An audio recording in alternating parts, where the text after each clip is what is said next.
In this video, I'm going to show you how to fix problem that Siri announce calls on iPhone.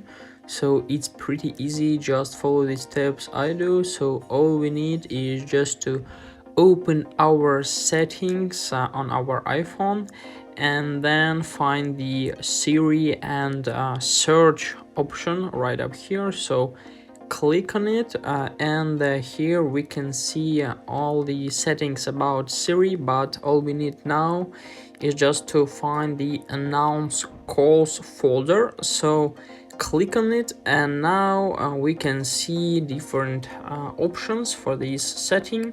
So I think that your setting is always, so all you need is just to click on never, so it means that the Siri will never announce incoming calls. So guys, I hope this video was useful for you. If it is, please like this video, subscribe to my channel and write your comment. Goodbye.